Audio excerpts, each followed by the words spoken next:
Hi guys, আসসালামু আলাইকুম। কি অবস্থা সবার? তো আজকে শেয়ার করতেছি একটা মিনি ব্লগ। বেশি কিছু না, সবগুলো বান্ধবী এখন পরীক্ষা দেওয়া শেষ করে একসাথে ঝালমুড়ি খাচ্ছি।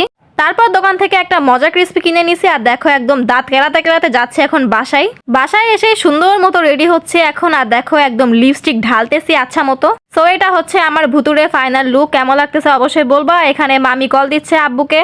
এই তো এখানে দুই মামে পোজ দিচ্ছি আর ওয়েট করতেছি আব্বুর জন্য। পেছনে যদিও একটা ভাগার, তার সামনে আমি এখন পোজ দিচ্ছি ইচ্ছা মতো। ময়লার বাঁশবাগানের সামনে দাঁড়িয়েও হাসতেছে। আর এই তো আমার আব্বা যেন চলে আসলাম একদম দৌড় দিয়ে খাবার খেতে। এখন ফার্স্টেই দিছে সাদা ভাত আর বেগুনি, তারপরে ছিল ফুলকপি দিয়ে চিংড়ি মাছ দিয়ে একটা সবজি, এটা অনেক মজার ছিল।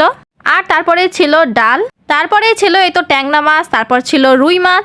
যদিও মাছ আমি খাই না, এগুলো সব আব্বুকেই দিয়ে দিছিলাম আমি। তারপরে ছিল এই তো টক, তারপর ছিল দই মিষ্টি। এক হাত দিয়ে খাচ্ছি আর আর এক হাত দিয়ে তোমাদের জন্য ভিডিও করতেছি। একদম বেশি মিষ্টি খেয়ে আব্বুর মুখ একদম ধেবড়াই গেছে ভাইরে ভাই। তারপর গোল গোল ঘুরে এখন খাবার হজম করতেছি। Bye bye.